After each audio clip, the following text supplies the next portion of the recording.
सच्चिदानन्दरूपाय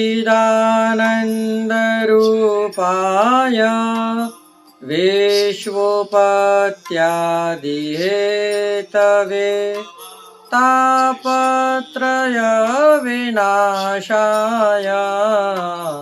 श्रीकृष्णाय वयं नमः। पुष्टिमार्गीय सर्वज्ञ करुणारसपूरित श्रेष्ठ फल प्रदाता च तस्मै श्री गुरुवे नमः। जय श्री कृष्ण, राधे राधे, जय श्री वल्लभ प्रियजनों। दास का प्रणाम स्वीकार करें। दास उपस्थित है आज आपके सामने एक ऐसे वैष्णव की कथा लेकर कि जिस वैष्णव ने द्रव्य के कारण से अपनी ही बहन को जहर देकर मार दिया, परंतु था बड़ा भगवदीय। अब आप सोच रहे होंगे ऐसा कैसा भगवदीय जिसने अपनी बहन को जहर देकर मार दिया। जी, तो ये गोसाई जी के ऐसे कृपा पात्र वैष्णव हुए कि चलिए इनकी कथा प्रारंभ करते हैं। कथा प्रारंभ करने से पहले दास आपसे निवेदन करना चाहेगा कि यदि आप हमारे चैनल पर नए हैं तो हमारे चैनल को सब्सक्राइब करके बेल आइकन बटन को दबा दीजिए।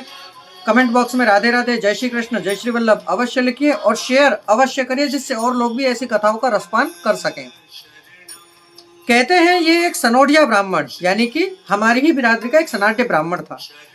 श्री गोसाई जी से इसने विनंती करी कि महाराज आप कृपा करके मुझे अपनी शरण लीजिए और मुझे भी वैष्णव करिए। श्री गोसाई जी ने इसे कृपा करके वैष्णव किया, आज्ञा दी, नाम निवेदन कराया। ब्राह्मण की एक बहन थी जिससे वह अपनी बहन के घर पे गया। उसके घर पे जाने के बाद उसकी बहन ने उसका बहुत मान किया, बहुत मान सम्मान किया, परंतु बहन के पास खूब संपत्ति थी, अगाध पैसा था। वो संपत्ति और पैसा देखकर ब्राह्मण का मन बिगड़ गया, तो उसने अपनी बहन को जहर देकर और सारा पैसा और सब कुछ लेकर भाग गया। सुबह जब घर के सभी लोग आए और उन्होंने अपने घर में स्त्री को मरा हुआ देखा तो उसका मरण संस्कार किया और ये बात सबको पता लग गई कि जरूर ही इसका भाई है, परंतु लोक लाज के डर से किसी ने इस बात का विरोध नहीं किया, ना किसी ने कुछ बोला। कितने दिन बाद ये ब्राह्मण भी मर गया और एक जहरीला सर्प बना।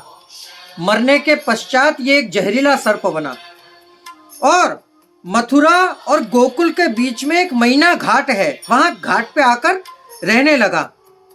आते जाते हुए आने वाले लोगों को ये उनके पीछे भागता और डसने के लिए कोशिश करता। आते जाते लोग आते तो कुछ दिनों के पश्चात वहां पर लोगों ने आना भी छोड़ दिया कि वो रास्ते पर तो एक काला सर्प रहता है जहरीला, वो आते जाते लोगों को डसता है। वहां पर कुछ दिन पश्चात श्री गोसाई जी जब मथुरा पधारे तो उसी घाट, मैना घाट पर जाकर आपने मुकाम किया। जब वहां पर अगाध भीड़ देखी, बहुत सारी, क्योंकि आप श्री जहां विराजते हैं वहां भीड़ तो होती है दर्शनार्थियों की, बहुत भीड़ को देखा, उत्सुक देखा, तो ये अपने बिल में जाकर छुप गया। श्री गोसाई जी तो परम कृपालु हैं, कहते हैं ना, परम कृपाल श्री वल्लभ नंदन, बहुत कृपालु हैं गोसाई जी। तब आप श्री ने 10 लोटे जल मंगाए और जिनसे अपने चरण धोए। जब उन 10 लोटों के जल से अपने चरण धोए तो वह जल चरणामृत का उस सांप के बिल तक पहुंचा और उस सांप ने उसका पान किया। जैसे उसका पान किया और वह उसके जल सारे अंग से लिपटा तो ऐसे ही उसे अपने पूर्व जन्म की याद आई। तुरंत अपने बिल से बाहर निकला और बाहर निकलने के साथ श्री गोसाई जी को देखकर बड़े विनम्रता के साथ दंडवत प्रणाम किया। श्री गोसाई जी ने उसके फन के ऊपर जैसे ही अपने चरणारविंद रखे, ऐसे ही वह सर्प योनि से मुक्त हो गया। मुक्त होने के पश्चात वह तुरंत उसी ब्राह्मण वेश में आ गया जिस ब्राह्मण वेश में था। देखिए वल्लभ की कृपा का पार देखिए। वहां जितने लोग खड़े थे वे सब आश्चर्यचकित हो गए कि ये क्या। श्री गोसाई जी ने तो इसे नाम निवेदन कराया था और इसका देह छूटा, जिससे कृतार्थ होकर मुक्त हो गया। सब वैष्णवों ने पूछा, गोसाई जी से विनंती करी कि प्रभु ये कौन था और इसकी ऐसी गति कैसे हो गई। तब श्री गोसाई जी ने उन सबको बताया कि ये लीला का ही एक जीव था, ये तमसा देवी से प्रकट हुआ भक्त है और रोहिणी जी के यूथ का है।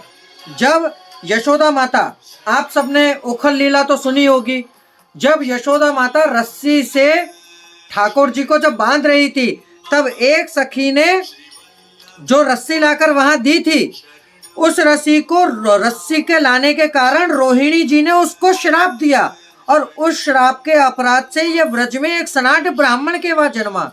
इससे इसकी ऐसी गति हुई है और इसके पैसों के लोभ से इसने अपनी बहन को जहर दे दिया था, जिससे इसे सर्प योनि प्राप्त हुई। तब वहां खड़े सभी वैष्णवों ने मन में यह सोचा, श्री गोसाई जी के मुखारविंद की ये वाणी सुनकर सब पहले तो खूब प्रसन्न हुए और सब अपने अपने मन में अपने भाग्य की सराहना करने लगे कि हम सब कितने कृपालु हैं, कितने कृतार्थ हैं जो हमें आप श्री का शरण मिला है, क्योंकि आप श्री की शरणागति से ही हमारे इस देह की मुक्ति हो गई। वल्लभ की कृपा जिस पर हो जाए उसकी तो मुक्ति ही क्या। तो प्रियजनों, ये सनाड्य ब्राह्मण, ये कथा सुनकर आपको आनंद की अनुभूति हुई हो तो हमारे चैनल को सब्सक्राइब करके बेल आइकन बटन को अवश्य दबा दीजिएगा, क्योंकि वल्लभ कृपा बिना कुछ नहीं हो सकता। तो प्रियजनों, ये थी श्री वल्लभ की कृपा। अब दास को आज्ञा दीजिए, कल पुनः मुलाकात होगी नई कथा नए प्रसंग के साथ। जय श्री कृष्ण, राधे राधे, जय श्री वल्लभ।